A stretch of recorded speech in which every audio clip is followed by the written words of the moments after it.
are in episode 2 of our sermon series, Mind Games, all about how we are winning the battle in our minds. And our mind constantly likes to play tricks on us. And there's actually this phenomenon called the Mandela effect, and it means that we collectively remember something one way, even though in reality it was never actually that way. And I have a couple of examples. So think about the brand Fruit of the Loom. Can you picture what their logo looks like in your mind? Did you picture the cornucopia? Because if you are picturing the cornucopia, you are wrong. The cornucopia has never been part of their logo in their entire existence as a brand. Or if I asked you how to spell fruit, I hope you would answer F-R-U-I-T, right? Is that a consensus? That's how we spell fruit? Nope, not Fruit Loops. They've been spelling it this way this whole time, and none of us said anything about it. We just let it happen when we were eating our cereal. And finally, how many of you, if I came over to your house and looked in your pantry, would I find a box of double stuffed Oreos? So we are pretty familiar with what it looks like. Well, double stuff, they don't use a second F. They spell stuff, S-T-U-F. But none of us, at least I, never noticed. It's always been like this, but our brains cannot be trusted. Just as Pastor Aaron said, most of life's battles are won and lost in the mind. So we are taking some time to look at Paul, who is credited with writing a lot of the scriptures in the New Testament, and how he wrestled with this battle going on in his mind, and how we can control our thoughts instead of letting our thoughts control us. Along with Paul, we're also going to be looking at some psychological findings and how these findings can be seen in Paul's writings, even if he didn't really have a name for it at the time when he was writing it.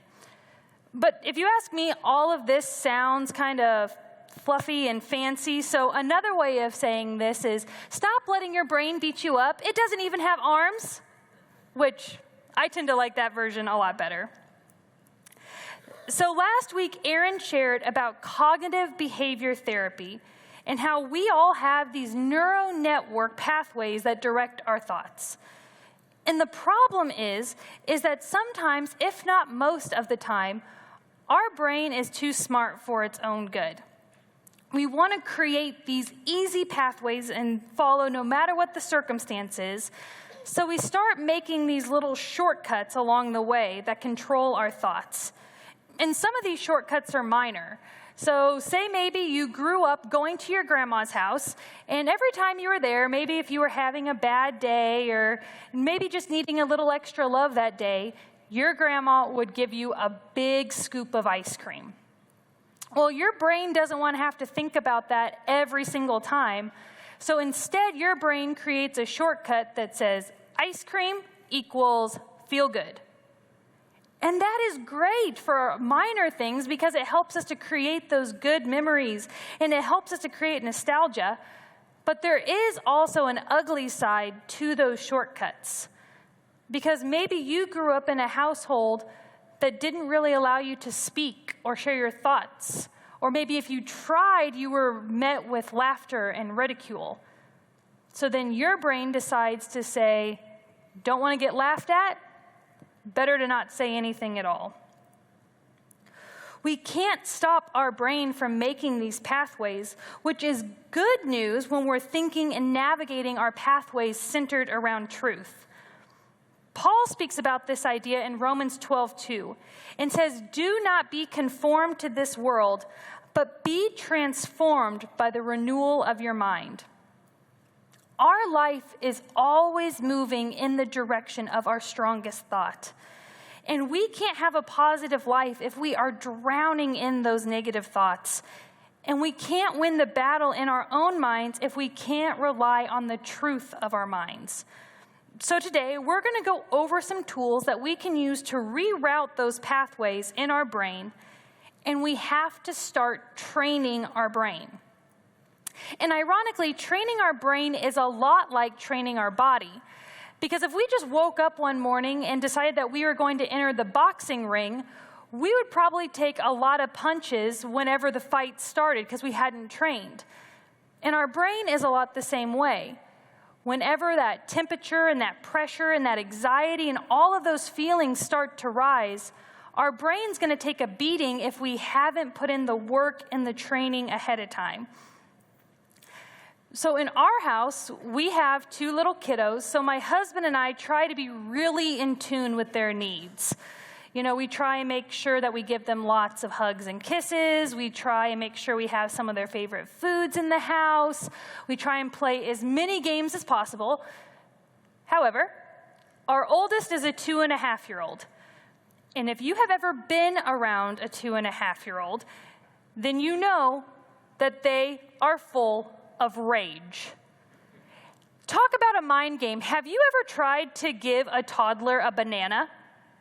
Do you want it closed? Do you want me to open it? Do you want the whole thing? Do you want me to cut in half? Do you want me to peel it just enough so you can still hold on to the peel, or do you want it all out? Do you want to throw away the peel, or should I? All of these are very important questions, and if you choose wrongly, it will be devastating. And that is why we can't wait until the meltdown to start talking with our son about controlling his thoughts. Even as a 2.5-year-old, he can start training his mind. And one of the ways that we do this is by when he's in a good mood, we sing this song. Take a look. Breathe in. Breathe in. Breathe out. I'm not going to scream and shout. Breathe in. Breathe out. I'm not going to scream and shout.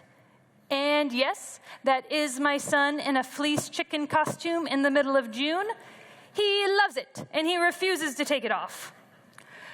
But by putting this work in ahead of time, when the pressure and the emotions start to become too big for his little body, we have this tool that he can turn back to and help calm himself down. However, it should be noted that, again, because he's 2.5 and filled with rage, sometimes even bringing up the song will set him off, so you got to be a little cautious with that. But we see Paul do this several times in his writings where he is training his thoughts so he's prepared for whatever comes. Like in Philippians 4:8. In a little preview of where he was when he was writing this, he was in a prison waiting for possible execution, but this is what he had to say. Brothers and sisters, one final thing. Fix your thoughts on what is true and honorable and right and pure and lovely. Fix your thoughts. Don't focus on worst-case scenarios, but instead focus on what is good and lovely and true. One of the things that I thought was really interesting while I was researching for this sermon series is that while there are serious mental health obstacles that can't be taken lightly, there are 4 questions you can ask yourself if you kind of are just feeling like you're in a bad mood or being really agitated that might help. The 4 questions are, have you moved your body enough today? Have you slept enough today? Have you eaten enough protein today? And has my skin had enough sunlight today?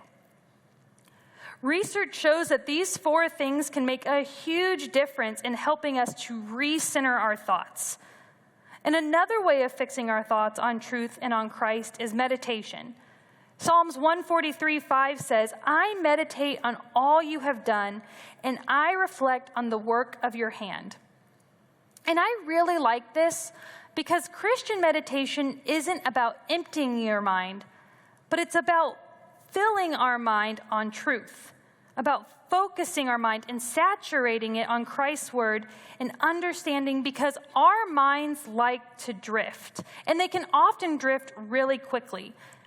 And I don't know about you, but when my mind drifts, it doesn't usually drift towards the truth. It drifts towards my fears, my insecurities, my anxieties, my worst case scenarios. Maybe your mind goes towards resentment that you've built up over time towards someone, and it's grown and festered. Or maybe you have so much guilt and shame that it just seems really daunting to confront.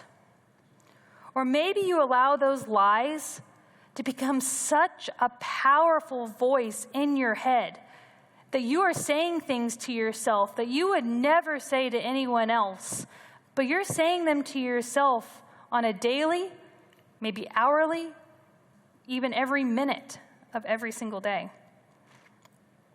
As our minds drift, they can sometimes even become runaway trains preparing for that worst-case scenario.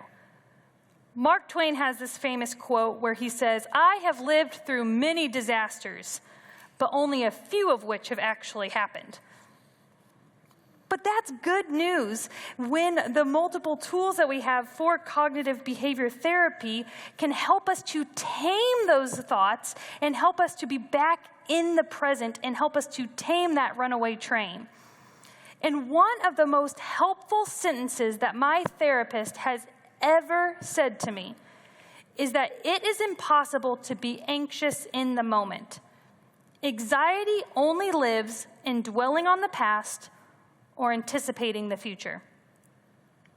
It is impossible to be anxious in the moment. Anxiety only lives in dwelling on the past and anticipating the future. I love that, because if I can just train myself to get back into living into the present, I can usually refocus and start speaking truth to myself again instead of continuing down that rabbit hole of worry. And one of the strategies that I use for this is called the Take 5. And the idea is that you are engaging all 5 of your senses. And what I love about this and why I use this so much in my personal and daily life is because it's something that I can do when I'm by myself. But even if I'm in a group of people or in a social setting or whatever it may be, this is something that I can take a beat and do and help to lower that pressure and lower that anxiety. So if you would like, I would invite you to join me as I walk us through this practice. So the first thing that you are going to do is identify 5 things that you see. So for me, I see the sound booth, my papers, the lights. I see you here in front of me, and I see the table. Next, identify 4 things that you feel. So I feel my feet on the ground. I feel the mic on my ear. I feel the air blowing on my skin. And I feel my hands on the table. Next, what are 3 things that you hear? I can hear the air conditioning. I can hear the hum of my microphone. And I can hear people shuffling their feet. Then what are 2 things that you smell? I can smell the coffee on my breath, and I can still smell the shampoo I used on my hair this morning. And lastly, what is 1 thing you can taste or feel in your mouth? This meditative centering exercise can get you out of your mind and back in tune with your body so you can be back present with what is really happening instead of getting in that pathway of anxiety. In order to control our mind instead of letting it control us, we have to tame those drifting thoughts that take us away from the truth. And for me, when my mind drifts, the question or the lie or the insecurity that my mind often goes to is, am I enough? Am I enough for my husband? Am I enough for my friends? Am I enough for this job? Am I enough regardless of how much I work out or how little I eat? But recently, the overwhelming question has been, am I enough as a mom? So when our first son was born, there would be a lot of nights that I would sit in bed and I would just replay the whole day in my head and go through every single moment of where I thought that I hadn't been, in my mind, the perfect mom. All the moments I had messed up, all the moments I wish I could have a redo, all of these things, just worrying about the small things to the point that at times I would physically make myself sick. However, at the time, I was convinced that this was just what motherhood looked like, because that's what you do when you love someone as much as you love your child. However, it was through the support of my husband and my therapist that I didn't believe it at the time, but in hindsight, I know that I was going through postpartum anxiety and depression. And I didn't truly understand it until the recent birth of our second son. And I felt like I was finally being able to come up for air and give grace to myself for the first time in a really long time. And I was able to focus on just being mom instead of always worrying if I was enough or being a good enough mom. But the main reason for this is because I started to be reminded to work on speaking truth into my own life, instead of getting swallowed up by that guilt and shame of not being enough in my eyes. And some days I'm better at this than others, but it's something that I'm still striving towards. And this is a concept that we heard from Aaron last week with his 3 big takeaways that were: we need to name the lie, we need to name the biblical truth that destroys that lie, and then we need to own that truth. So we're going to continue with these 3 big takeaways, but we're going to add on to it a little bit. Because there is a practice that Greg Gershell talks about in his book that we pulled a lot of this material from for this sermon series, and I realized that I had been doing it without even realizing it. And it's write it, think it, say it, believe it. Write it, think it, say it, believe it. So the first thing is, what lies or thoughts are keeping you from the truth? Maybe you grew up in a house that struggled with money, so you think that you are always going to struggle with debt. Or maybe you think that you can't get close to God, that you try and meditate, but your mind always wanders, or you try and set that time apart each day to spend time with God, but it always gets filled up with something else. I just can't get close to God. These thoughts become part of that pathway, and even though it starts off as a lie, over time without training, it can become our truth. So what thoughts are holding you back? The second part of this is to ask yourself, what spiritual truths demolish what is holding you back? Where in Scripture can you see that even though your brain is telling you one thing, Christ is telling you another? And finally, own that truth. We're going to write it, we're going to think it, we're going to say it, and we're going to believe it. So here are a couple of examples. Maybe you're struggling with knowing what God's call on your life is right now. Maybe you've just recently gotten a new diagnosis, or maybe a new job, or you're just entering into a new chapter in life and you're saying, "What now, God?" This is something you might be able to say. My life belongs to God. Daily I seek God, and daily God directs my steps. I know that God has a plan for me. We're going to write it, think it, say it, and believe it. Over and over again, we're going to get that truth in front of us. And it might take time, but our mind has been saying these lies for a long time. So it's going to take some time to get this new truth into our path. For me, I did this 4 weeks after we brought our second son home from the hospital. So the thought that was holding me back is that I am not enough as a mother. I had to be perfect all the time in order for my kids to experience Christ and in order for them to have a good childhood. But the new path that I wanted to set myself on, set on truth, came from two passages. It came from Romans 3:23 and 24 that says, "For everyone has sinned, and we all fall short of God's glory. Yet God freely makes us right in God's sight through Christ Jesus."